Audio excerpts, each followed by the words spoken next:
Good morning everyone. हम लोग history का चैप्टर 3 पढ़ रहे थे जो था the seed of A revolution. इसमें हम लोग न्यूलिथिक एज के बारे में पढ़ा था।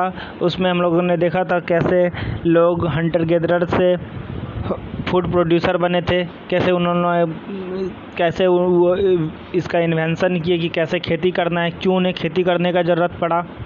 आगे चलिए आज हम लोग देखते हैं डोमेस्टिकेशन ऑफ एनिमल्स, यानी जानवरों को पालना। The early humans started the practice of domestication of animals around the same time they started cultivation crops. वे उसी समय क्या करने लगे, जब उन्होंने खेती करना शुरू किया उसी समय वे जो है डोमेस्टिकेशन करना शुरू कर दिया, यानी कि जानवरों को रखना शुरू कर दिया घर में। Cows, sheep, goat, dogs and pigs were the earliest animal, ये सब उस टाइम के एनिमल्स थे which were domesticated by human, जो ह्यूमन के द्वारा पाले जाते थे। 10 man was able to provide, लोग उसे प्रोवाइड करने लगे himself with a continuous supply of meat का, मिल्क और मिल्क प्रोडक्ट का। They also use the skins and hide of these animals to make cloth. वे उनके स्किन्स को और हाइड्स को क्या करने लगे, अपना क्लॉथ बनाने में यूज करने लगे। एनिमल जैसे कि bullocks, horses and donkeys were later used for ploughing and transportation, यानी डंकी को, हॉर्स को और ब्लॉक्स को क्या किया जाता था, प्लॉइंग के लिए यानी खेत जोतने के लिए, और ट्रांसपोर्टेशन यानी एक जगह से दूसरी जगह सामान ढोने के लिए किया जाता था। नेक्स्ट आता है इन्वेंशन ऑफ व्हील। ये भी उस टाइम का एक महत्वपूर्ण इन्वेंशन था, इंपॉर्टेंट इन्वेंशन था। It is still not clear, यह अभी तक क्लियर नहीं हुआ है how the wheel was invented, wheel कैसे इन्वेंट हुआ। But there is no denying the fact that, लेकिन इस बात से इनकार भी नहीं किया जा सकता, the invention of the wheel is a very important landmark in the history of Mankind. यह मानव जीवन के लिए क्या एक बहुत बड़ा आविष्कार है। अगर व्हील का आविष्कार नहीं होता, जितने भी अभी देख रहे हैं हम लोग ट्रैवल करते हैं गाड़ी से, हवाई जहाज से, प्लेन से, कुछ भी नहीं चलता। क्यों? पहले ज़माने के लोग क्या करते थे, पैदल जाते थे या फिर एनिमल्स का यूज करते थे एक जगह से दूसरे जगह ट्रैवल करने के लिए। लेकिन व्हील का आविष्कार से, इन्वेंशन से क्या हुआ, हम लोग आसानी से एक जगह से दूसरे जगह जा सकते हैं। The earliest evidence of wheel was found in Mesopotamia, यानी एविडेंस जो है किसका, व्हील का पहले कहाँ पाया गया था, मेसोपोटामिया में पाया गया था, जो अभी कहाँ, इराक में है। And dates back to 3500 BCE, और वो लगभग कब, 3500 BCE का था। Early humans use the wheel for a variety of purpose. पुराने ज़माने के लोग बहुत सारे पर्पस के लिए व्हील का यूज करते थे। And it must have definitely made life much more easy and comfortable, और इससे लाइफ क्या होता, उस टाइम के लाइफ से क्या होता, बहुत ज़्यादा ईजी और कम्फर्टेबल हो गया था। The wheel made pottery more developed and man could produce better pots. Wheel आप लोग देखे होंगे, कुम्हार जो होता है वो जो मिट्टी का बर्तन बनाता है, वो क्या तो व्हील से को घुमा के मिट्टी का बर्तन बनाते हैं। उससे क्या हुआ, वो जो पॉट्स बनाते थे वो नए नए डिजाइन के पॉट्स बनाने लगे, बड़े बड़े पॉट्स बनाने लगे। इट ऑल्सो में ट्रांसपोर्टेशन, इसके कारण ट्रांसपोर्टेशन भी ईजी हो गया। As people could make wheeled carts and chariots, क्या किए वो, उसे पहिए वाले गाड़ी बना लिए, या तो उसे जानवर से कभी घिंचवाते थे या फिर खुद से उसे खींच के ले जाते थे। Next pottery. People made widespread use of pottery in the neolithic age, ने उस एज में क्या पोट्री का बहुत ज़्यादा यूज होता था। As human settle down and started growing food, human जब एक जगह सेटल हो गया और फूड उगाना शुरू कर दिए, there was a need for container to store provision like grains, milk, water etc।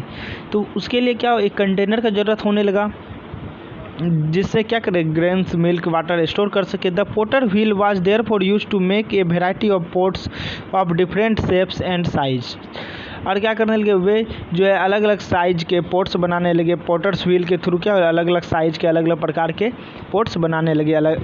The earliest pottery was bare and plain but gradually, पुराने ज़माने में पोट्री क्या होते थे, छोटे होते थे और प्लेन होते, बट ग्रेजुअली, लेकिन अब pottery began be decorated, pottery को सजाया जाने लगा। And painted with different colours and design, और उसे अलग अलग कलर से क्या करना लगा, डिज़ाइन किया जाने लगा, पेंट किया जाने लगा। उसके बाद कुछ न्यूलिथिक टूल्स, उस जमाने के tools. The stones tools early humans use during the neolithic age was substantially improved from those used in earlier period. उससे क्या किया गया, इम्प्रूव करके अभी भी यूज किया जाता है जो उस time. These stone tools were, ये स्टोन टूल्स थे better sharped, well polished and more importantly were sharper, कहते अच्छे तरीके से पॉलिश किए हुए थे, उनका शेप अच्छी तरीके से था और वह नुकीले थे। Celts of various size have been yield by excavation of different neolithic site. Celt जो है बहुत सारे न्यूलिथिक साइट से मिला है। फार्मिंग इक्विपमेंट जैसे स्टोन एक्स, कुल्हाड़ी, प्ला और सिकल्स हैव बीन एक्सकेवेटेड, ये सब भी पूरा वहाँ से न्यूलिथिक साइट से मिला है। रिमेन्स ऑफ स्पेशल टूल का remains were made to crush grains have been found, वो क्या हुए ग्रेन्स के लिए यूज किए जाते थे। These is the evidence that, यह एक सबूत है, that the use of tools made from bones also continue during this period, जिससे पता क्या चलता है कि बोन से बने हुए हथियार उस ज़माने में भी यूज किए जाते थे। देखिए houses, as we have read the neolithic period, जब हम लोग न्यूलिथिक पीरियड में पढ़ा, मार्क्ड बाय सिग्निफिकेंट चेंज, इसमें बहुत सारा बदलाव आया in the history of mankind, लोगों के जीवन में। As man started practising agriculture, लोग क्या एग्रीकल्चर स्टार्ट कर देते हैं। डोमेस्टिकेशन ऑफ एनिमल्स, जानवरों को पालना शुरू कर दिए। He gave up his nomadic life style, और धीरे धीरे वो क्या अपने नोमेडिक लाइफ स्टाइल को छोड़ने लगे थे, यानी घुमंतु वाला लाइफ स्टाइल को छोड़ने लगे थे। बिगेन टू सेटल डाउन, और एक जगह स्थिर रहकर सेटल होना शुरू कर दिए थे। फॉर दिस, इसके लिए early man started building safe and comfortable houses, इसके लिए वो क्या किए अच्छे सेफ और कंफर्टेबल घर बनाना स्टार्ट कर दिए। Houses were made much stronger in the neolithic as, उस टाइम जो घर बनाए जाते थे वह क्या उससे पहले ज़माने से यानी मेजोलिथिक और पेलोलिथिक ज़्यादा स्ट्रॉन्ग थे। Houses were made with mud and had thatched roof, क्या होते थे हाउस बनाए जाते थे कीचड़ से और थेस्ड रूफ से, उनका छत क्या होता था लकड़ी से बना होता था। मेनी सच हाउसेस, कुछ हाउसेस इन ए लोकेलिटी फॉर्म ए विलेज, जब बहुत सारा हाउस एक जगह हो जाता तो वो क्या होता था विलेज बन जाता था। दस one notice the evolution of society, और इस तरह से क्या हुआ सोसाइटी आया, सोसाइटी बना। इस वीडियो में इतना ही, आगे हम लोग नेक्स्ट वीडियो में देखेंगे। Bye, take care.